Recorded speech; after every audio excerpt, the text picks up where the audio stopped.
You remember that our vertical axis that's about movement, right? Whereas this the vertical axis is about displacement, whereas this horizontal axis is about time, okay? Now, it depends on the question as to what kind of movement this is, right? I know on the graph it looks up and down, but it might be left or right, okay? Now, I'm actually going to deal with the left or right case because I think that when it's up or down, it's very easy, it's obvious to describe. You can say the particle goes up, the car, the tennis ball, the apple goes up or down, right? But going left to right is a bit less intuitive, so that's what I'm going to go with, and I'm going to give you this worked example, okay? So where do we begin? A question might be, describe the motion. Bless you.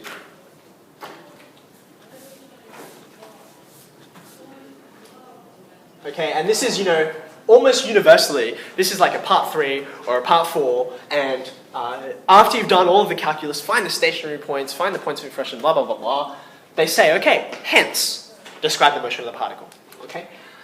Now you can see, by the way, this example, it's got a definite end. It doesn't always. Sometimes it will go on forever and you have to still describe it in those terms, but we'll just take this as our first example. Okay?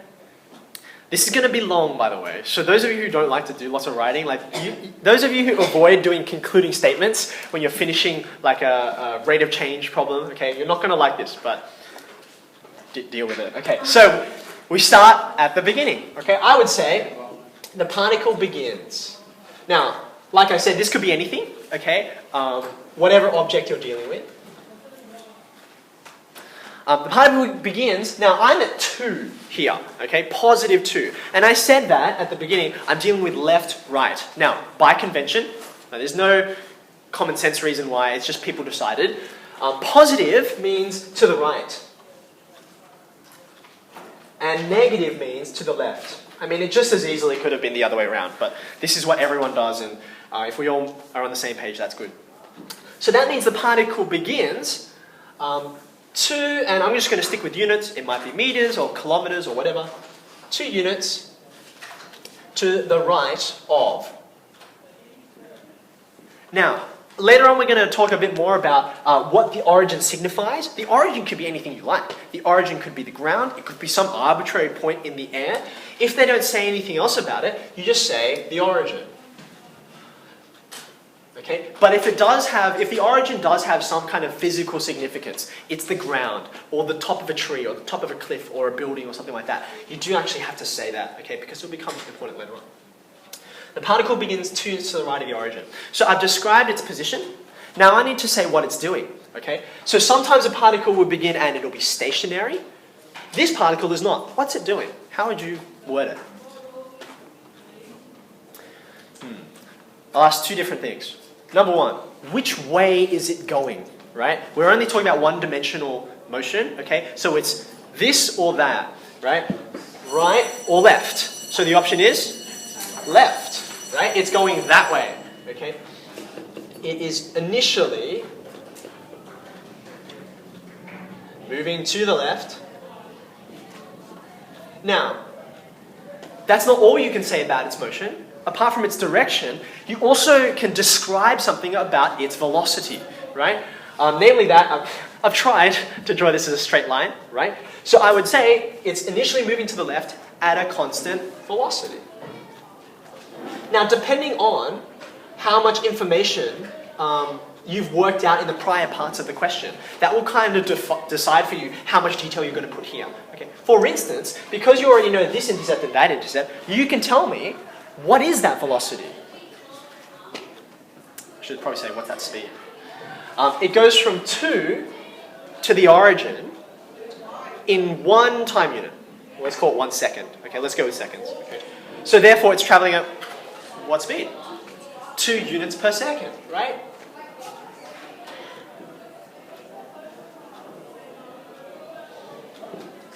Okay. Now, the next thing, it keeps doing that, and then there's an important feature, namely an intercept, right? So I would say it passes the origin, or maybe after 1 second, it passes the origin.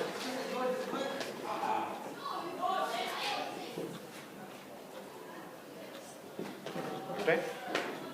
Some people call this line kind of optional because nothing about the motion of the particle has changed, but because it's an important feature, I think you might as well put it in. And some people think it's really important.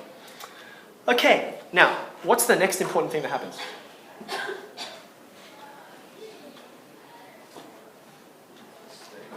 It stops, right?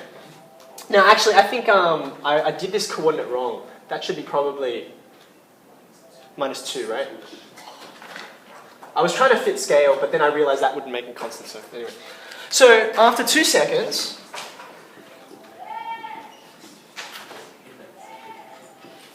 what does it do? What does it do? It stops, right? Where does it stop?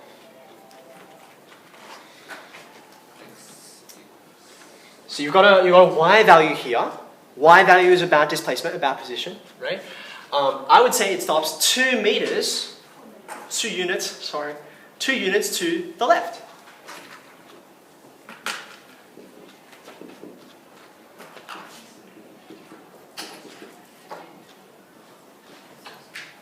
Okay. Now, what does it do while it's there? It remains there for another second, right? You can say it remains stationary. Okay, now, like I said, this is getting long, right? We haven't got that far. Okay, it starts to move again. Which direction does it move in? It starts moving to the right. Feels weird saying right, doing that, but this is why I actually write this for myself, okay, so that I know I can talk about it, okay? It starts moving, sorry, I should have said time. After 3 seconds, it starts moving.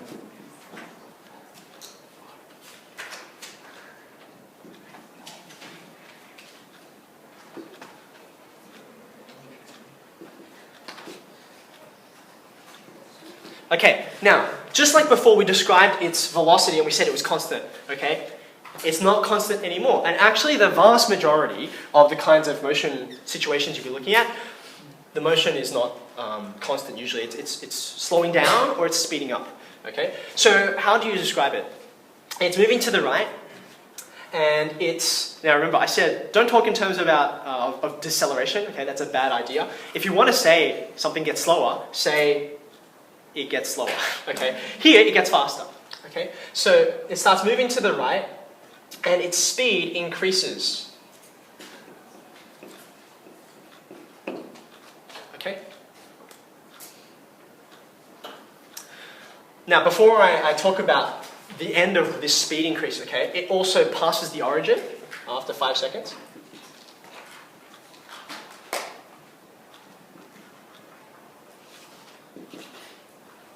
You can say it passes again. Suppose that part's not so important. Okay, now, at this point here, now geometrically what kind of point is it?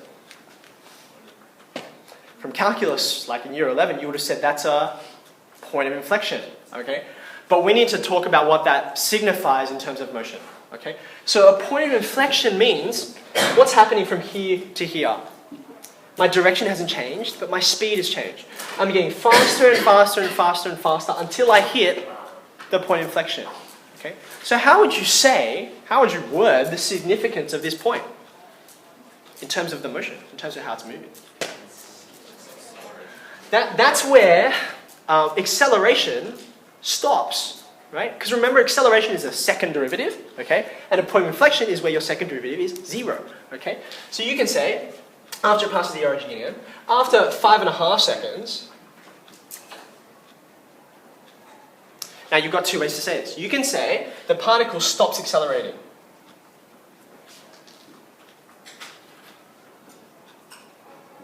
Okay? But if you go down that path, you have to say something else. Because acceleration, right, just like velocity and just like displacement, is a vector, okay? So you can't just say accelerate, you have to say which way, okay? Because actually the truth is, it doesn't really stop accelerating, it just starts accelerating in another direction, okay? So I'm going to say the particle stops accelerating toward the right. Okay? Now, an alternative way to say that, which I don't know which you prefer, they're both equivalent though, is to say the particle reaches its maximum speed.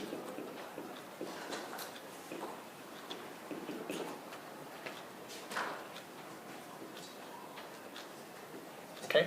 Can you see that to reach a maximum speed and to stop accelerating are actually really the same thing?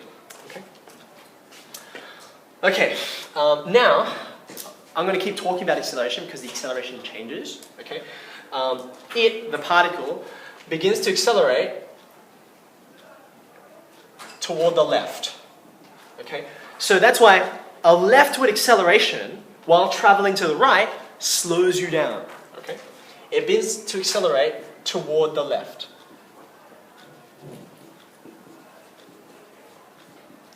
Okay.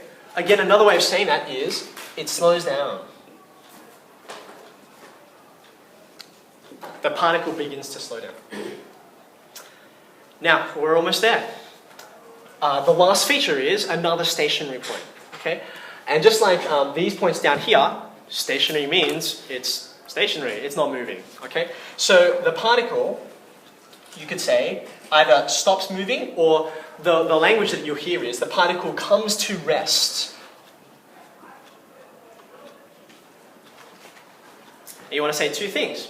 When it comes to rest and where. Right? After 7 seconds, 5 units to the right.